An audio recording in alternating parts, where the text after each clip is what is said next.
ओम नमः शिवाय नमः। 15वां अध्याय शिव महापुराण। तारकासुर का जन्म व उसका तप। ब्रह्मा जी बोले, हे मुनि श्रेष्ठ नारद, कुछ समय बाद बजरंग की पत्नी गर्भवती हो गई। समय पूर्ण होने पर उसकी पत्नी के एक पुत्र ने जन्म लिया। वह बालक बहुत बड़ा लंबा चौड़ा था। उसका शरीर बहुत अधिक विशाल था। वह अत्यंत शक्तिशाली एवं पराक्रमी था। उसके जन्म के समय सारे संसार में कोहराम मच गया। चारों ओर उपद्रव होने लगे। आकाश में भयानक बिजलियां चमकने लगी। चारों दिशाओं में भयंकर गर्जनाएं होने लगी। धरती पर भूकंप आ गया। पहाड़ कांपने लगी। नदी सरोवर जल जोर जोर से उछलने लगी। चारों ओर आंधियां चलने लगी। सूर्य को राहु ने निकल लिया और चारों ओर अंधकार छा गया।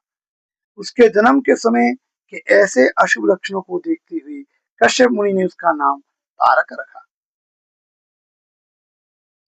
तारक का जन्म हो जाने पर बजरंग के घर ही उसका लालन पालन होने लगा। थोड़े ही समय में तारक का शरीर और भी बड़ा हो गया। वह पर्वत के समान विशाल और विकराल होता जा रहा था। कुछ समय पश्चात तारक ने अपनी माता और पिता बजरंग से तपस्या करने की आज्ञा मांगी। तब उसके माता पिता ने प्रसन्नता पूर्वक उसको आज्ञा प्रदान कर दी। साथ ही उसकी माता ने उसे यह आदेश दिया कि वे देवताओं को अवश्य ही जीते और उन पर अपना आधिपत्य और स्वर्ग पर अधिकार प्राप्त कर ले। अपनी माता की आज्ञा पाकर बजरंग का पुत्र तारक तपस्या करने के लिए मधुवन चला गया। वहां तारक ने मुझे प्रसन्न करने के लिए कठोर तप करना आरंभ कर दिया।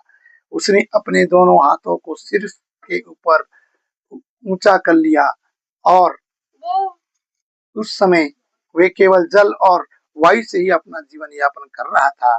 तत्पश्चात उसने 100 वर्ष में 100 वर्ष थल में 100 वर्ष अग्नि में रहकर कठिन तप करके मुझे प्रसन्न करने का प्रयत्न किया। फिर 100 वर्ष पृथ्वी पर हथेली धारण करके 100 वर्ष वृक्ष की शाखा को पकड़कर तथा अनेकों प्रकार से दुख सहन करके वे तप करता रहा। इस तपस्या के प्रभाव से उसके शरीर में तेज निकलने लगा, जिससे देवलोक जलने लगा। ये देखकर सभी देवता घबरा गए। फिर मैं स्वयं तारकासुर के पास वरदान देने के लिए गया।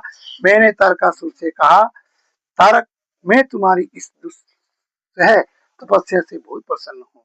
तुमने इस प्रकार कठोर तप से मुझे प्रसन्न कर लिया है। तुम्हारी इसके पीछे क्या प्रयोजन है? निसंकोच मुझे बताओ। मैं तुम्हें तुम्हारा मनोवांछित फल अवश्य